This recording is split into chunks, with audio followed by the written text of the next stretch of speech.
Hello everyone, hope you all are fine and doing well. उम्मीद करूंगा आप सभी लोग बहुत अच्छे हैं और फर्स्ट क्लास हैं।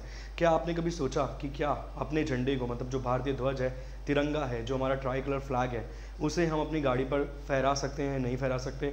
आपने बहुत बार देखा होगा कि कई सारे लोग सेलिब्रेट करने के लिए, जश्न मनाने के लिए झंडे को, ध्वज को लगा लेते हैं गाड़ी के ऊपर। क्या वो वैलिड है या अनवैलिड है? क्या उस पर कोई कानून बना हुआ है या नहीं बना हुआ है? आज इस वीडियो के माध्यम से इन सभी चीज़ों के बारे में मैं आपको जानकारी दे दूंगा। क्या झंडा जो फहराया जाएगा वो हमारी राइट तरफ होगा या लेफ़्ट तरफ होगा, और किस तरीके से, किस कपड़े से बना होगा झंडा जो फहराना अलाउड है, परमिशन है। तो चलिए स्टार्ट करते हैं इस वीडियो को। देखिए, यहाँ पर लिखा हुआ है flag code of India 2002। Bharat सरकार के द्वारा सन 2002 में एक फ्लैग कोड बनाया गया, जिसमें ये दिशा निर्देश दिए गए कि व्यक्ति यदि झंडा फहराना चाहता है तो उसके लिए क्या क्या रूल्स एंड रेगुलेशन होने चाहिए। इससे पहले केवल और केवल ये रूल्स थे कि भाई कैसे ध्वज की, मतलब किस तरीके से ध्वज की जो इंसल्ट है वो मानी जाएगी। मतलब अगर आपने ये कार्य किया है तो कहीं ना कहीं ध्वज की आपने बेइज्जती की है, इंसल्ट की है।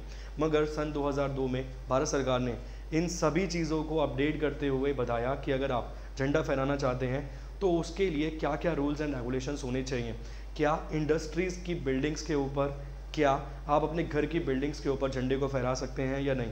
और अगर आपके मन में ये सवाल आ रहा है सन 2002 में ही ऐसा क्यों हुआ, एक व्यक्ति हैं जिनका नाम है नवीन जिंदल साहब, जो जिंदल इंडस्ट्रीज़ के मालिक हैं। उन्होंने सन 1993 में अपनी पढ़ाई ख़त्म करी अमेरिका से, और 1993 में आके अपनी कंपनी में काम करने लगे, और वहाँ उन्होंने एक ध्वज लगाया, एक झंडा लगाया, भारत का तिरंगा। और उसके ऊपर बहुत विवाद हुआ। उस विवाद को ले जाकर जो वहाँ के डीएम थे, डिस्ट्रिक्ट जो डीएम थे वहाँ के, उन्होंने उन्हें बोला कि भाई आप ऐसा नहीं कर सकते, कहीं ना कहीं ये गलत है। और इस बात को वो लेकर गए कोर्ट्स में, और धीरे धीरे करके मैटर सुप्रीम कोर्ट पहुँचा। सुप्रीम कोर्ट ने परमिशन देते हुए कहा कि ये वैलिड है, आप लगा सकते हो, मगर सम्मानजनक तरीके से, ठीक है।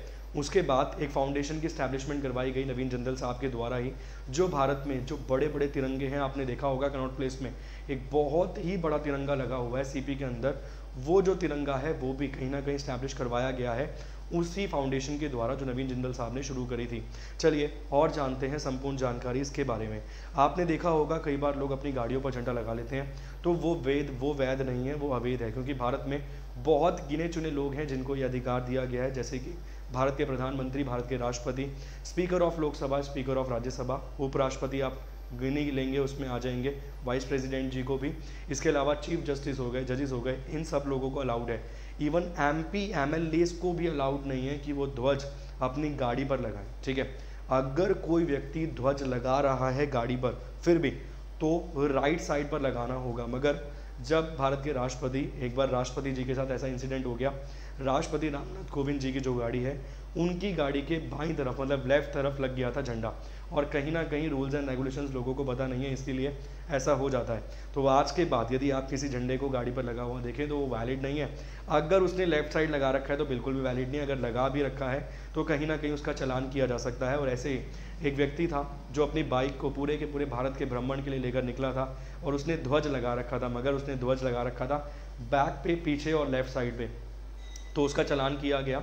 दोनों रीज़न पे चालान किया गया कि एक तो वैलिड नहीं है, आप झंडा नहीं लगा सकते, और दूसरा अगर आपने लगा भी रखा है तो लेफ्ट साइड पे नहीं, आपको कहीं ना कहीं राइट साइड पे लगाना चाहिए। इसके अलावा क्या हम अपनी घरों की छतों पे, बिल्डिंग्स पर लगा सकते हैं? बिल्कुल आप लगा सकते हैं, मगर ऐसा कहा जाता है और इवन आपको फॉलो भी करना चाहिए कि वो झंडा प्रॉपर शेप में लगा हो। उसके साथ में यदि कोई झंडा लगा है तो वो भारतीय तिरंगे से ऊंचा ना हो, उसके बराबर हो या नीचे लगा हो। इसके अलावा जो आपका झंडा बना हो वो खादी से बना हो या फिर सिल्क के कपड़े से बना हो, और उसकी जो डायमेंशन हो बिल्कुल परफेक्ट हो, जो कि पिंग्याले वेंकटे साहब ने बनाकर दिया था। ट्राई कलर झंडा, इवन उसमें जो रंग हो, जैसे आप देख सकते हैं कि ध्वज में जो रंग है अपना केसरिया रंग, सफ़ेद रंग और हरा रंग बिल्कुल बराबर डायमेंशन में दिया गया है। और जो अशोक चक्र बीच में लगा हुआ है उसमें भी 24 स्पोक्स हैं, जो 24 स्पोक्स हैं, 24 स्पोक्स हैं।